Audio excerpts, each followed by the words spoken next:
십자가만 사랑합시다. 오늘 저녁에는 내가 사랑하는 십자가, 그런 제목으로 하나님 말씀을 나누려고 합니다. 어떤 분들은 인생은 20부터다 그렇게 얘기하는 분도 있습니다.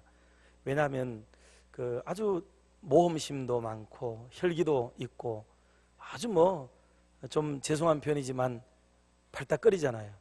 그러니까 인생이 그래야 재미가 있고 즐겁다, 뭘 좀 알아야지, 그런 생각을 하게 되죠. 늙으면 놀 수 없다, 그렇게 해서 인생이 20대가 그래도 놀기도 좋고 뭐 하기도 좋고 모험심도 많고 두려움도 없고 세상 겉모르고 그냥 그렇게 할 때다, 이렇게 인생의 최절정기를 20으로 보는 그런 견해도 있습니다. 어떤 분들은 그래도 인생이 어느 정도 경륜을 갖고 그래야 좀 품위도 있고 중후한 맛도 들고, 그러니 인생은 한 40쯤 돼야 인생이라고 말할 수 있다, 이렇게 생각하는 견해를 가진 분도 있습니다. 그런데 또 어떤 분들은 야, 인생은 60부터야, 60부터. 그래도 인생의 단맛 쓴맛을 다 알고 아픔과 힘겨움이 뭔지를 좀 알고, 그리고 상대방의 마음을 깊이 헤아리고 이해해 줄 수 있는 그런 정도의 경륜이 그 속에 인생을 통해서 와야, 그래야 인생을 알고 맛을 알고 그런 사람이 되는 거지 하고, 인생을 한 60쯤이 가장 절정이고 최상이라 이렇게 여기는 견해도 있습니다. 어느 게 제일 맞는 건가요? 여러분들이 가지고 있는 생각이 다 맞는 거죠. 다 맞습니다. 그런데 그리스도 안에서 또 성경 안에서는 어떤 연령대와 어떤 때가 그러면 가장 적합한 때인가 말할 때에, 그것은 바로 십자가로부터 시작된다, 그렇게 말합니다. 십자가가 이해되고 십자가가 깨달아지고 십자가를 깊이 묵상하게 되는 그때부터 그의 나이와 상관없이, 왜냐하면 십자가는 인생의 고뇌를 알고 또 인생의 행복도 알고 그리고 도리도 알고 겸손도 알고 무너짐도 알고 깨어짐도 알고 비움도 알고, 그리고 참으로 승리하는 게 뭔지를 제대로 이해하고, 그리고 멀리 내다보는 희망과 인내를 한꺼번에 다 깨닫고 이해할 수 있는 최고의 가치는 십자가를 깨닫고 십자가를 이해했을 때부터 진짜 인생의 맛을 알게 된다, 그렇게 보는 신학적 견해가 있습니다. 사랑하는 성도 여러분, 저와 여러분의 인생은 십자가의 의미를 깨닫는 그때부터가 우리의 또 다른 인생, 아니 더 멋있어지는 아름다운 절정의 인생이 시작되는 줄로 믿으시기를 바랍니다. 십자가는 그런 의미에서 깊이 묵상을 해야 되겠더라고요. 설교를 준비하면서 참 고민스러운 게, 어떤 내용은 지식적으로 전달하는 부분들은 좀 쉬운 것 같더라고요, 비교적. 그런데 그 내면의 세계를 터치할 수 있는 깊은 감흥을 일으키는 부분들은 몇 마디의 말로 되는 게 아니기 때문에, 설교자가 많은 시간을 고뇌하고 고민했던 시간만큼이나 청중들도 동일하게 그 부분에 대해서 마음을 열고, 그 고뇌가 그럴 때 한마디로 전달되어지더라도 그게 이해가 좀 쉽게 되지만, 그러나 막 급한 마음으로 올라오고 준비되지 않는 마음으로 올라오고 또 귀찮은 마음으로 올라오고 또 한 시간 얼른 또 지나야 또 금년에 이 고난주간이 지나간다, 이런 생각을 가지고 어쩔 수 없이 안면 위신 체면 때문에 이렇게 올라오게 되어진다면, 어떤 메시지가 선포되더라도 우리의 길을 두드릴지는 몰라도 우리의 마음과 영혼의 깊은 심년의 밑바닥을 터치하기에는 참 어렵지 않겠는가 하는 생각을 가져보게 돼요. 그래서 설교자의 한계를 느끼고 더불어서 청중들의 도움을 기대하지 않을 수가 없는 그런 입장이 있습니다. 제가 우리 교회에 전도사로 왔는데 성가대 지휘를 하라 그러더라고요, 오자마자. 원래 올 때는 성가대 지휘 얘기는 계약서에 없었는데 지휘를 하라, 그것도 본성가대를 하라는 거예요. 생전에 그걸 해보지도 않았어요. 진짜로 몰랐습니다. 진짜 눈앞이 캄캄해요. 그래도 떨어지는 명령은 언제나 아멘하고 예하고 일단은 죽더라도 그렇게 하고 보는 성격이기 때문에 예 목사님 하고는 돌아왔는데 걱정이 정말 태산 같더라고요. 근데 그때 당시 이제 반주를 우리 정주양이가 했어요. 정주양 집사님, 이제 집사님이신데 제가 뭘 알아요. 그럼 늘 부탁을 하는 거예요. 제가 네가 알아가지고 강약 조절도 네가 해라, 빠르기도 네가 해라, 나는 손만 젓는다. 진짜 그랬어요. 정말 아무것도 몰랐어요. 그러면은 보통 사람들은 반주를 하면 이렇게 네 박자를 빼면은 그냥 네 박자만 빼요. 그런데 이 친구하고 내하고는 사인을 두기를 네 박자 끌면은 내가 하나 둘 셋 넷 쉬다가 숨 넘어가거든요. 그러니 강약 중강약으로 하기로 사인을 주기로 했어요. 음악이 되든지 안 되든지 간에 지휘자하고 반주자가 사인은 맞아야 될 거 아니겠어요.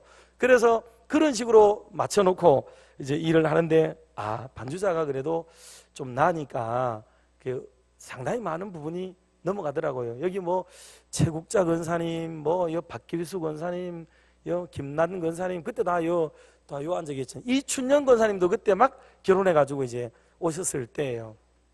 그랬는데 잘 모르거든요. 우리가 잘 몰랐지만 그러나 상대방을 배려하고 이해해주는 마음을 가지고 같이 노력을 기울이게 되니까 그때 그래도 제법 신나는 곡, 은혜로운 곡, 또 좋은 곡들을 같이 다루게 되고 한 1년쯤 하니까 저도 한 개도 몰랐는데 조금씩 이게 콩나물머리가 이해가 좀 되고 좀 배워지고 알아지게 되는 그런 부분들도 좀 있더라고요. 참 감사하고 고마운 일이죠.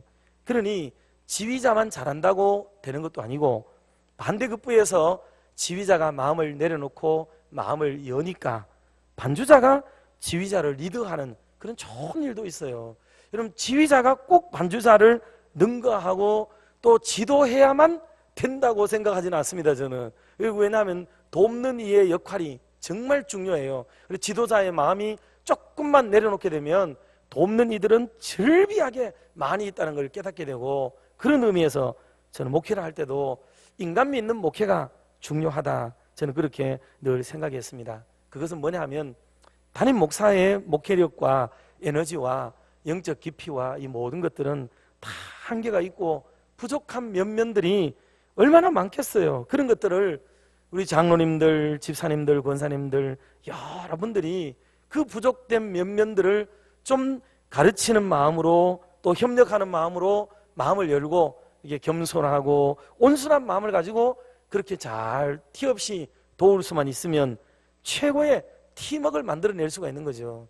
지금 제가 정집사 얘기는 지금 했으니까 알지 여러분들이 뭐 아시겠어요? 말 안 하면 누가 뭐 때문에 잘하는지 알 게 뭐예요? 지휘자가 잘해가지고 잘한 줄만 알지 누가 알겠어요 그거를요? 그러나 그때 그런 안타까운 실정 속에 참 처음 그 악상을 대하고 악보를 대하는 그런 마음으로 지내왔던 그런 시절이 있었던 것처럼 우리에게는 다 힘겨움과 또 부족됨과 연약한 그런 부분들이 많이 있습니다. 그런 면에서 이 설교를 이해한다고 하는 것도 더욱더 좋은 설교, 풍성한 설교가 이루어지려면 설교자도 잘 준비해서 잘하는 게 100번 필요한 일이겠어요. 그러나 어떨 때는 그게 잘 안 될 때가 있잖아요. 그런데 어떨 때는 놀랍게도요, 사모하는 심령이 준비되어지면 여러분 무엇이 선포되어도 은혜가 되는 경우가 많은 줄로도 믿으시기를 바랍니다. 마음밭이 진짜 중요해요. 아무리 귀하고 좋은 것들을 준비해도 마음밭이 열려지지 않고 준비가 되지 않으면 그 설교는 꽝입니다. 꽝. 그거는 누가 와도 안 되고 천사가 와도 안 되고 예수님이 설교해도 안 되는 사람은 안 됐다고 해요.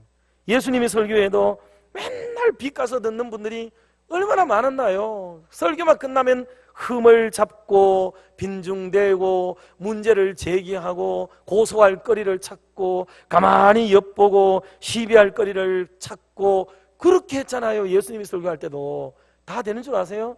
스데반이 설교했더니 사람들이 돌로 쳐서 죽이려고 그랬잖아요.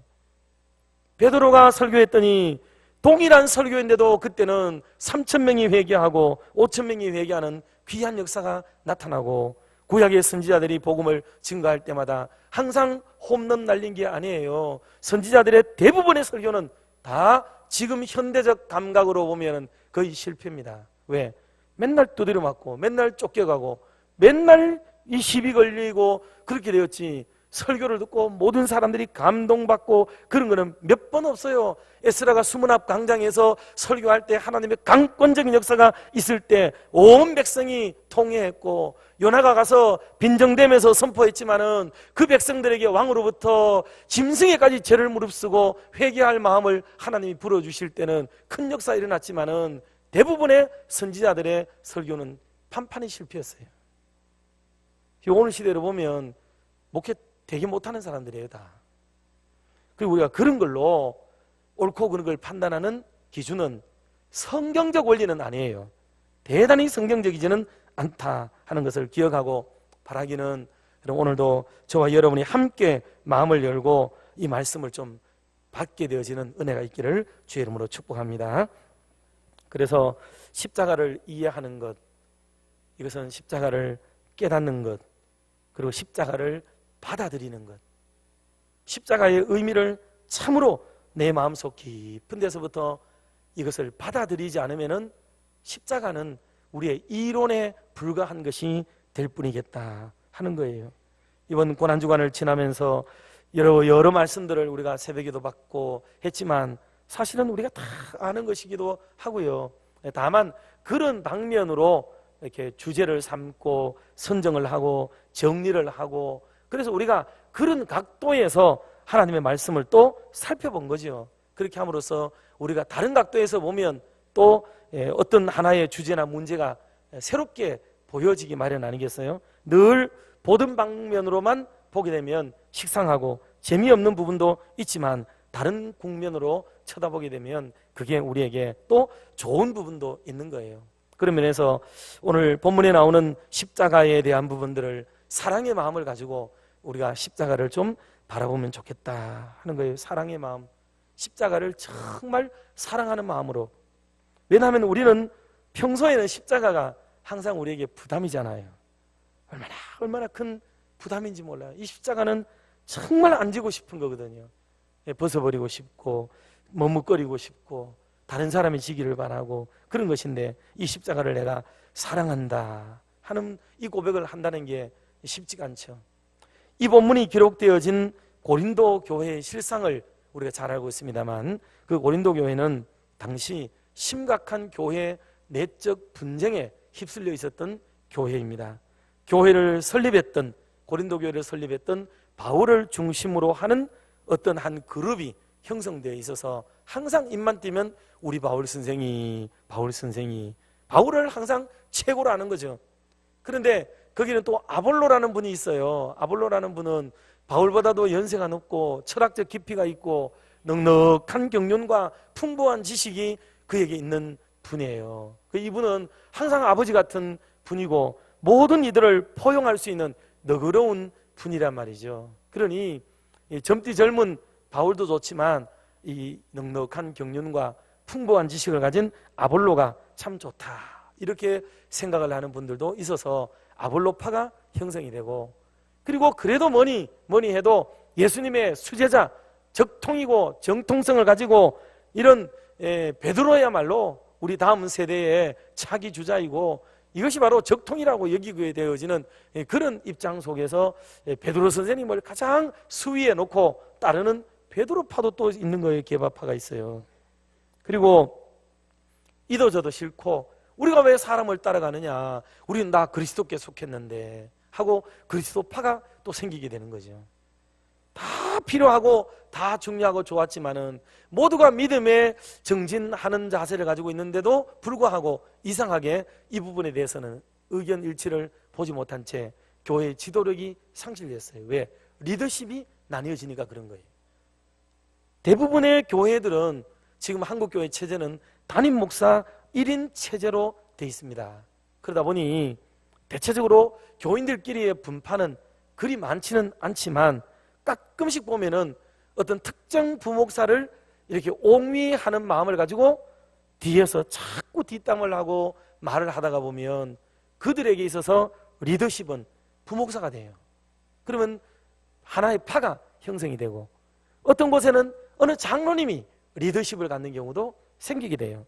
그래서 교회를 놓고 담임 목사의 목회를 놓고 뒤에서 계속 얘기를 하게 되면 그것을 평가하고 분석 해부하는 분이라면 대단한 분이다 여기게 되어서 그분에게 리더십이 생기게 되면 교회가 또 조각이 나는 경우가 생기게 되고, 특정 리더는 없어도 젊은 세대들이 따로 끼리 모여가지고 또 무엇인가를 수근수근 하기 시작하고 자기들끼리 원하는 자기들 선에서 가장 이상적이고 좋은 이런 처치 PR을 이루고자 하는 그런 마음을 갖는 이상적 교회의 상을 가지고 얘기를 나누다 보면 그들 자체가 그룹이 하나의 리더가 되는 그런 경우도 생기게 됩니다.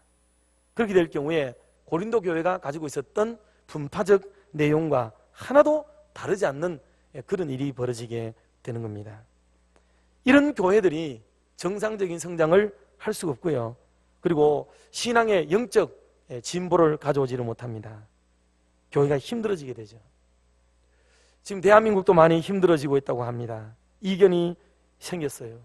생각의 컬러가 완전히 다르고 분분하게 시작합니다. 이렇게 되니 라인이 형성되어지고 우리 모두는 나도 알지 못하는 사이에 어떤 특정 라인에 몸담게 되는 것으로 평가되어져 버리고 맙니다. 아무리 중도를 외치고 그리고 중간지대를 외치더라도 우리는 이미 그 선을 인정받지 못하는 어떤 하나의 세력화되어져 버리는 이 나라를 보기도 하는데요. 십자가 앞에서도 사람들은 나뉘어지는 거예요. 십자가 앞에도 반대 세력이 생기게 되고 중간지대가 생기게 되고 옹립하려는 파가 생기게 되어진다는 것을 우리에게 보여줍니다. 그래서 십자가는 분리되는 거죠. 분리. 오른쪽과 왼쪽을 갈라버리듯이 딱 갈라버리게 되는 거예요. 그런데 반대로 생각하면 십자가가 가운데 있다는 의미는 이쪽도 중앙을 바라보고 저쪽도 중앙을 바라보고 모든 사람의 가치와 또 이견들이 한 곳으로 집중되도록 만들기에 적합한 것이 십자가라고 여기는 발상의 전환만 한번 이루어지게 되면 십자가야말로 모든 것을 통합하고 하나로 만들어가고 하나로 모으게 되는 멋있는 것이 되는 줄로도 믿습니다. 교회는 그래서 십자가를 깨달아야 십자가를 하나를 잘 깨닫고 십자가를 하나를 제대로 이해하게 되어지면은 우리는 모든 것에서 아름다운 결과를 돌출해낼 수가 있게 되는 겁니다. 그러므로 여러분 십자가를 깊이 묵상하고 십자가를 긍정적인 측면에서 잘 해부하시고 생각해 보면 좋습니다. 그래서 저는 오늘 저녁에 이런 십자가를 우리가 좀 사랑했으면 좋겠다 하는 말씀을 드려요. 그래서 바울이 그 분파 많은 고린도 교회를 향하여 주시는 하나님의 말씀이 우리가 왜 우리끼리 지금 이 문제를 가지고 싸우느냐 하고 그네들 안에 있는 문제를 하나로 묶어버리는 거예요. 십자가로 딱 묶어버리고 무엇을 얘기하냐면 십자가를 반대하는 사람과 십자가를 찬성하는 사람으로 묶어버려서 금세 그 교회를 유니티 하나로 만들어버리는 기가 막힌 반전을 가져오게 되는 거예요. 교회론적으로 보면 바울의 목회력이 참으로 탁월하고 놀라운 발상이에요. 저는 이걸 보고 깜짝 놀랐어요. 정말 어떻게 이것을 하나로 묶어낸단 말인가. 바울 편에 있는 사람들에게 개방 또 아볼로파에게 가서는 뭐라고 얘기하고 이렇게 가서 뭐라고 자꾸 얘기를 해서 하나로 묶어내려고 하면 얼마나 많은 얘기를 해야 되겠어요. 그런데 세상에 십자가 하나를 딱 나눔으로써 미련한 자와 지혜로운 자, 십자가를 선하게 반응하는 자와 또 십자가를 배척하는 자로 딱 나눠버림으로써 게바파든 아볼로파든 그리스도파든 바울파든 모든 사람이 십자가를 배척하지는 않는단 말이죠. 그러니 하나로 묶어버리는 이 기가 막힌 역발상적인 목회력이 또 말씀을 쪼개는 이 내용을 보고 정말 이분의 깊이가 도대체 어디까지인가 하는 그런 생각을 참 가지게 되었어요. 그래서 여러분 오늘 서론에서 드리고 싶은 말씀은 십자가를 우리가 하나를 잘 이해하게 되어지면 우리가 십자가를 중심으로 하나로만 모아지게 되면 우리의 정치 사상이 어떠하든지 우리의 교회론에 대한 각도가 어떠하든지 목회가는 어떠하든지 또 뭐 설교는 어떻게 하고 교회는 어떻게 하고 선교는 어떻게 하고 교회는 어떻게 교육은 어떻게 하고 다양한 관점이 있더라도 그런 것들 하나도 중요하지 않고 십자가로 인해서 모두가 하나가 되는 은혜가 있게 되는 줄로 믿습니다. 이 십자가가 통일을 이루어내는 거죠. 통일. 자, 원래 십자가는 로마 제국에서 내란을 일으킬 죄나 아주 강도나 흉악한 살인자나 그런 중죄인들을 벌하기 위한 독특하고 특별한 그런 처형 방법이 사형도구로 사용된 게 십자가라는 것을 우리가 알고 있지 않습니까? 그러니 유대인들에게 있어서 이 십자가라고 하는 것은 십자가를 지우게 한 사람들이란 말이죠. 십자가를 지게 한 사람들이기 때문에 그때 당시로 십자가를 지게 한 사람들은 십자가야말로 잘 됐다, 내가 원하는 대로 됐다, 내 힘이 얼마나 센지, 내 파워가 대단하지, 껍질대더니 잘 됐다, 뭐 이런 포맷으로 바라보는 그런 실패자들을 규명하고 규정짓는 도구로 십자가가 사용된 거예요. 그 십자가를 딱 보면 유대인들의 사고방식에는 그 생각이 있는 거죠. 이 십자가로 처형해야 되겠다. 가장 잔인하고 가장 잔혹하고 그리고 가장 데미지를 많이 줄 수 있는 그런 방법으로 십자가를 지게 해야겠다. 그 생각 갖는 게 유대인들의 사고방식이거든요. 유대인들. 그런데 예수님이 지신 십자가가 대부분의 사람들에게는 그런 의식이 있었는데 십자가를 재해석했습니다. 그 흉악한 십자가, 주님이 처형당하고 주님이 돌아가시고 난 이후에 다시 주의 말씀들과 또 주님이 행하신 일들을 가만히 맞추어서 묵상하고 생각해 보니 지금까지 우리가 알던 십자가와는 완전히 다른 의미에서 새로운 해석이 가능하게 되어진 십자가가 바로 발견되어진 거예요. 그게 기독교인들에 의해서 십자가가 말씀을 따라 재해석되는 거죠. 그때부터 이 십자가는 의미가 있구나, 사랑의 십자가이고 승리의 십자가이고 구원의 십자가이구나, 영광의 십자가이구나 하는 것을 깨닫게 되는 거예요. 깊은 기독교의 신학적 도리를 이때부터 깨닫게 되는 거예요. 그리고 여러분들이 이렇게 사람마다 좋아하는 말들 이렇게 있잖아요. 좋아하는 말들 있는데 제가 우리 총신의 교수님들하고 이렇게 페이스북에 이렇게 연결되어 있는 분들이 또 계시고 해서 이렇게 보면 그분들이 좋아하는 것 중에요, 많은 분들이 뭐를 주로 적느냐면 No cross, no crown이라는 말을 대단히 많이 좋아하더라고요. 십자가가 없으면 영광도 면류관도 없다, 그런 뜻이에요. 이런 상당한 분들이 이런 십자가에 대해서 자부심과 긍지를 가지게 되도록 반전의 역사가 오늘 일어나게 된 이유가 다 뭐겠어요? 그게 전부 십자가에 대한 가치가 새롭게 규명되었기 때문에 그런 거죠. 바울이 했던 이 말이 하나의 큰 변곡점이 된 거예요. 십자가가 어떤 이들에게는 미련한 것이지만은 어떤 이들에게는 하나님의 능력이 된다는 것을 깨닫게 되어지고 이것을 선포한 뒤로부터 성경을 다시 들여다보니까 야, 십자가는 정말 그런 것이구나 하고 알게 되는 거죠.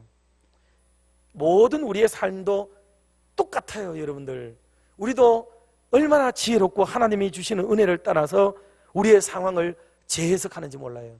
저는 목회하면서 이것을 우리 성도들에게서부터도 많이 배웠습니다. 왜냐하면 어떤 경우에 예컨대 제가 질병 걸린 분에게 찾아가서 그저 몇 마디 말씀으로 위로하려고 찾아갔는데 그분은 그 당면하고 있는 질병을 자기대로 재해석을 이미 하고 있어요. 이 같은 고난, 지금 죽음과 맞닥뜨려 있고 곧 내일 모레 돌아가시게 될지도 모르는 그런 입장에도 웃음을 잃지 않으면서 내게 이런 일이 생긴 것은 이런 이유 때문입니다라고 자기의 삶을 재해석하고 있더라고요. 어느 집에 갔더니 막 불이 났는데 모든 게 다 없어진 그런 집들도 있었어요. 독일에 있을 때 그런 일이 벌어졌는데 그 꼴짜기에 우리 담임 목사님과 함께 신방을 간 적이 있었는데 가보니 그분은 건진 게 하나도 없는데도 그 가운데도 하나님이 나에게 말씀하시는 은혜를 그가 깨닫고 그 어려움을 재해석하고 있더라고요. 교통사고 났는 집에 갔는데도 그분은 오히려 찾아온 목사를 위로하는 일이 벌어지게 되고, 이런 금전적으로도 너무나도 큰 도산을 당하고 힘겨움에 처해 있는 사람이 세상에 그가 하는 말을 들어보니까 우리는 모든 일들이 망하는 일이고 병든 일이고 죽을 일이고 그것은 지향의 일이고 벌받은 일이고 그렇게 여길 수도 있었던 그 수많은 일들이 놀랍게도 그 개개인에게 다가오는 그 십자가를 그들은 각자가 다른 입장에서 해석을 해서 내놓더라고요. 정말 저는 깜짝 놀랐어요. 사랑하는 성도 여러분, 우리가 무엇이든지 하나의 어떤 잣대로서만 모든 것을 바라보게 되면 하나님의 역사는 이해되지가 않습니다. 그런데 넓은 마음을 가지고 하나님이시니까, 하나님이시기 때문에 주님이시라면 이 모든 일이 가능하고 그래서 이렇게 생긴 일이라고 생각하는 넓은 믿음, 십자가를 사랑하고 십자가를 수용하는 자세를 가지게 되어지면 여러분, 저와 여러분의 인생이 재해석되는 은혜가 있게 되는 줄로 믿습니다. 그런데 이게 안 되는 사람들은요, 싸워요. 왜 그래가지고 이런 일이 생기도록 만들었냐고, 니 때문에 지금 이런 일이 벌어진 것 아니냐고, 그때 그것을 그렇게 하지 않았어야 되는데 왜 그렇게 해서 그러느냐고, 그만큼 그걸 조심하라고 그랬는데 왜 그걸 하지 않아서 그러느냐고, 계속 그런 얘기만 나오는 거예요. 그런 얘기만. 싸움을 말려야 돼요. 싸움을요. 근데 어떤 분들은 이런 것들이 말씀드렸듯이 하나님의 은혜가 그 속에 개입이 되고 그 악한 상황, 힘겨운 상황조차도 그렇게 재해석되면서부터는 바라보는 시각이 다르니까 해결하는 방법도 달라지게 되고 결과에도 당연히 다른 결과를 돌출하게 되는 그런 은혜로운 일이 벌어지게 되더라고요. 여러분, 십자가를 사랑하시기를 주의 이름으로 축복합니다. 십자가를 사랑하게 되면 이게 무슨 말인지를 여러분 다 이해를 하고 계시리라고 저는 믿습니다. 그래서 믿음의 눈으로 한번 따라 합시다. 믿음의 눈으로 십자가를 바라보자. 믿음 없이 바라보는 십자가하고 믿음을 가지고 십자가를 바라보는 것하고의 차이점은, 이거는 어마어마하게 큰 차이점이 나는 거죠. 믿음 없이 십자가를 바라보면 죽을 맛입니다. 부담이에요. 도망가 버리고 싶어요. 이거는 떨어내버리고 싶은 그런 마음이지만, 그러나 믿음을 가지고 십자가를 바라보게 되면 그 십자가를 제가 지고 가겠습니다, 이런 말이 가능하도록 되는 게 바로 거기에서 오는 차이라는 것을 저는 깨달았습니다. 여러분, 우리 찬송가 150장 한번 펴보시기 바랍니다. 찬송가 150장 보면은 갈보리산 위에 십자가 섰으니, 그 갈보리산 위에 있는 십자가는 주가 고난을 당한 표라. 험한 십자가를 내가 사랑하게 되는데 그것은 주님이 보혈을 흘리심 때문이라고. 최후 승리 얻을 그 시간까지 이 주님의 십자가를 사랑하겠노라고. 빛난 면류관 내가 받을 때까지 이 험한 십자가를 붙들고 내가 살아가겠노라고 고백하는 찬송이 150장 찬송인데, 우리 1절 한번 불러보면 좋겠습니다.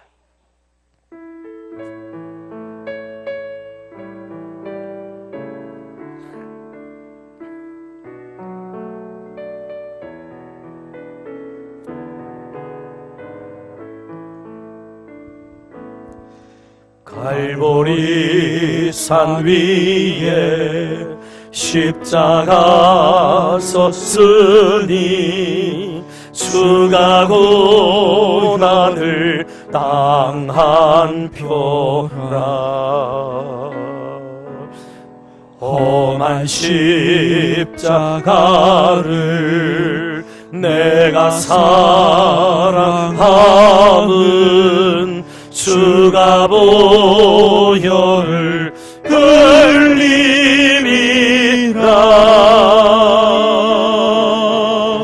최후 승리를 얻기까지 주의 십자가 사랑하리.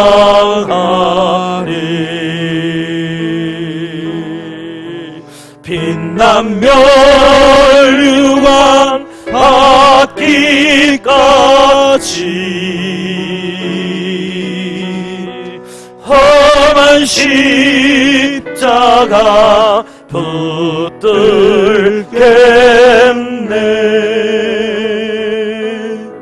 아멘. 여러분, 정말 우리가 주님의 십자가를 사랑할 수 있게 되기를 한 번 더 주의 이름으로 축복합니다. 그러면 이 십자가가 성경에는 매우 많은 종류의 십자가가 나옵니다. 그 중에서 다 말씀을 드릴 수 없기 때문에 한 3가지로만 간략간략하게 말씀을 드리려고 합니다. 자, 첫 번째 소제목을 우리 같이 한번 읽어보도록 하겠습니다. 1. 사랑의 십자가를 사랑합시다. 아멘. 십자가는 뭐니 해도 하나님의 사랑이 나타난 것이죠. 우리가 로마서 5장 8절을 이번 주에도 읽어보기도 했습니다마는 한 번 더 같이 한번 합독하면 좋겠습니다. 우리가 아직 죄인 되었을 때에 그리스도께서 우리를 위하여 죽으심으로 하나님께서 우리에 대한 자기의 사랑을 확증하셨느니라. 아멘. 하나님의 사랑을 우리가 받기 위해서 어느 누군가가 큰 희생을 겪었다는 얘기를 논법적으로 지금 하고 있어요. 하나님이 우리를 사랑했다는 것 가운데 그리스도께서 우리를 위하여 죽으심으로, 물론 이 말이 국문학적으로 성립이 되려면 하나님이 그 아들을 죽이심으로 우리를 사랑했다, 사랑한 증거를 삼았다, 원래 이 뜻이긴 해요. 그래도 비인격적인 말이기 때문에 그렇게 사용되지 않고 하나님도 우리를 사랑하셨고 주님께서도 우리를 위하여 죽으심으로 그의 행하심과 일하심이 얼마나 하나님과 동일한 사랑에 의한 스스로의 선택이었는지를 우리에게 표현하기 위해서 예수 그리스도께서도 자의적으로 우리를 위하여 죽어주신 것으로 묘사를 하고 있습니다. 이게 바로 하나님이 우리를 사랑한 강력한 증거이죠. 여러분, 사람이 사람을 위해서 잘 죽지를 못하거든요. 물론 지난번에 말씀드렸듯이 간혹 우리에게 큰 용맹스러움이 발동되어지게 되면 그런 경우가 혹 있기도 하지만, 그러나 누가 죄인을 위해서 죽을 수 있습니까? 나쁜 사람을 위해서 누가 죽을 수가 있겠어요? 지금 사회적으로 짓담받는 사람을 위해서 누군가가, 여러분, 사람이 사람을 위해라도 죽을 수가 있을 것 같아요? 불가능합니다. 그런데 주님은 우리를 위해서, 죄인의 개수와 같은 우리를 위해서, 불순종한 우리, 거역한 우리, 하나님을 배반한 우리를 위해서 기꺼이 십자가를 지셨다는 사실을 보여주는 것이 성경의 사건이에요. 이게 왜 그렇게 중요하냐? 그래서 하나님과 우리가 원수가 된 관계였는데 이것이 예수 그리스도로 말미암아 해소되어졌고, 그러므로 그 십자가는 우리에게 사랑을 보여주고 화목케 하는 아름다운 십자가가 되었다는 겁니다. 그리고 그 이후로도 계속 이 십자가로 통하여, 십자가로 말미암아, 십자가로 인하여 우리 성도들이 살아가게 되는 은혜가 있게 되어지고 하나님과 우리 사이에 놀라운 사랑의 관계가 이어지게 된 근거가 되었습니다. 로마서 8장 38절 39절 말씀 같이 한번 합독하겠습니다. 로마서 8장 38절에서 39절. 자, 제가 봉독하겠습니다. 내가 확신하노니 사망이나 생명이나 천사들이나 권세자들이나 현재일이나 장래일이나 능력이나 높음이나 깊음이나 다른 아무 피조물이라도 우리를 우리 주 그리스도 예수 안에 있는 하나님의 사랑에서 끊을 수 없으리라. 아멘. 하나님의 사랑에서 끊어지지 않는 그 놀라운 관계가 무엇으로 형성되었느냐? 그게 바로 십자가라는 거예요. 이전의 약속은 사람들과 하나님과의 대표자적인 약속에 불과했는데 사람이 그걸 어기게 되었어요. 근데 지금 맺어진 하나님과 우리 사이에는 십자가로 인해서 맺어졌기 때문에 이제는 다른 어떤 것들도 우리를 끊을 수 없다는 거죠. 왜? 이전에는 한번 끊어졌던 것을 주님이 아시거든요. 하나님이 이걸 알았습니다. 그래서 이제는 무엇으로도 끊을 수 없도록 하나님이 철벽 수비를 해놓으신 게 바로 이 십자가 사건이에요. 그러므로 십자가로 연결되어진 사람은 하나님과 결코 끊어지지 않는다는 사실을 우리가 굳게 확신하고 이 놀라운 사랑의 십자가를 많이 많이 사랑하는 저와 여러분 되시기를 주의 이름으로 축복합니다. 두 번째 소제목을 같이 한번 읽어보도록 하겠습니다. 이 승리의 십자가를 사랑합시다. 아멘. 골로새서 2장 15절 말씀을 먼저 우리 같이 합독을 한번 하도록 하겠습니다. 통치자들과 권세들을 무력화하여 드러내어 구경거리로 삼으시고 십자가로 그들을 이기셨느니라. 아멘. 통치자들, 권세들, 이런 것들이 무장을 다 하고 있었거든요. 우리를 죽이기 위해서, 포로 삼기 위해서, 우리를 노예 종 삼기 위해서 무장하고 있었는데 이들의 무장을 완전히 무력화시켜버리고 저들을, 뽀대나게 우리에게 다가오던 저들을 오히려 구경거리로 삼아버리시는 이 놀라운 사건이 뭐로 말미암아 이루어졌다고요? 십자가로 이루어졌다는 거예요. 그래서 십자가가 패배한 것이 아니라 놀랍게도 십자가로 말미암아 저들을 잡아버린 거예요. 원래 이 말은 한마디로 얘기하면은 좀 우리 어린아이들에게 적합한 용어가 될 수 있겠습니다만은 세상을 지배하고 있는 사탄의 세력을 말하는 거예요. 사탄의 세력, 처음에는 이들이 성공했어요.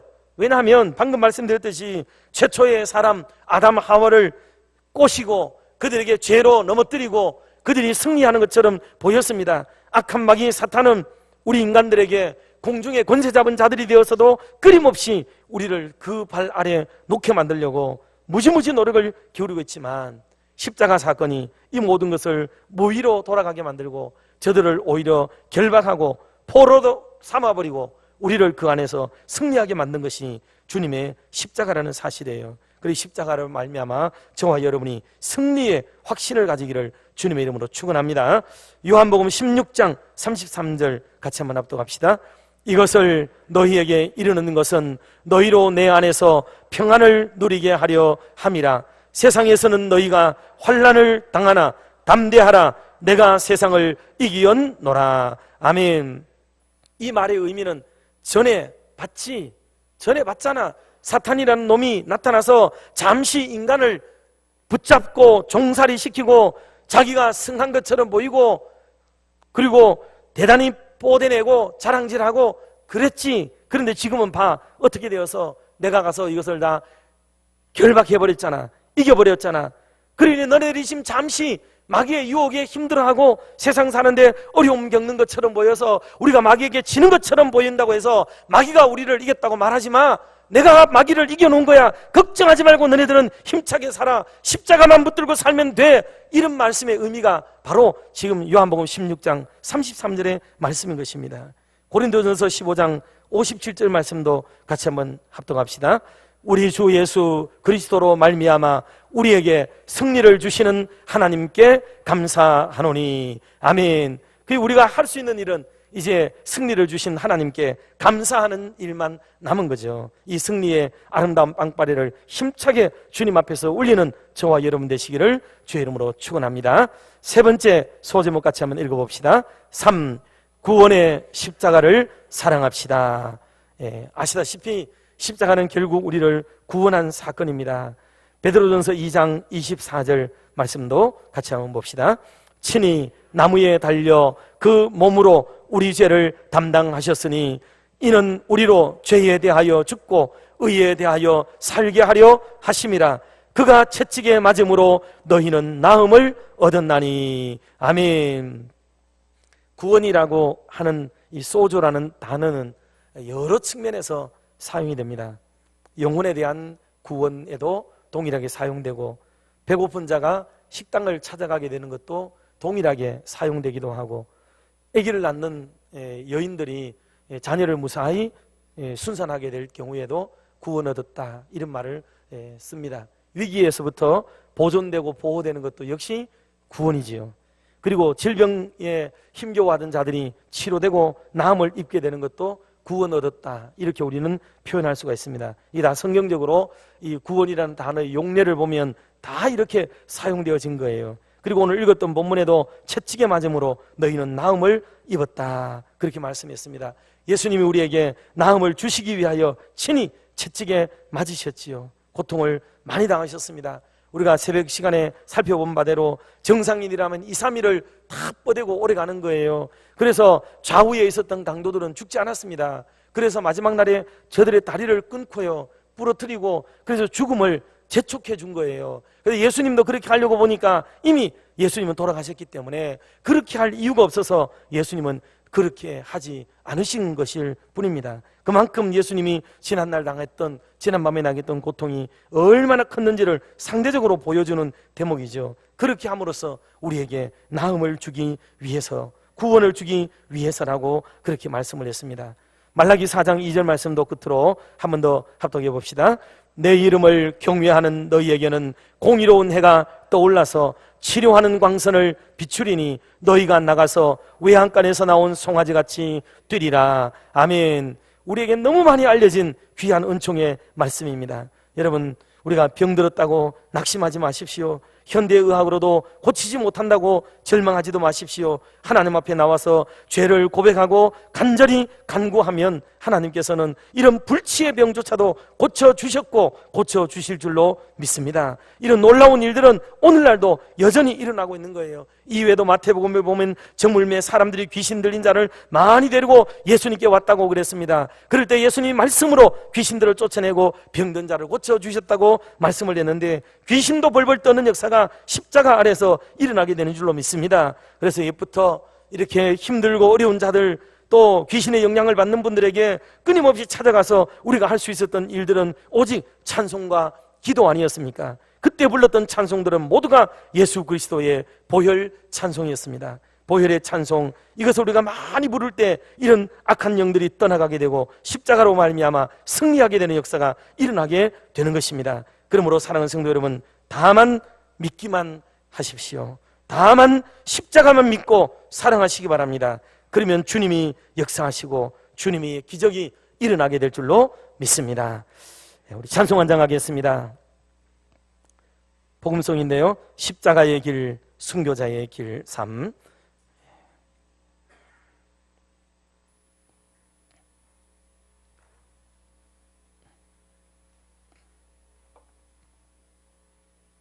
찬송 부르고 우리 같이 한번 기도하겠습니다.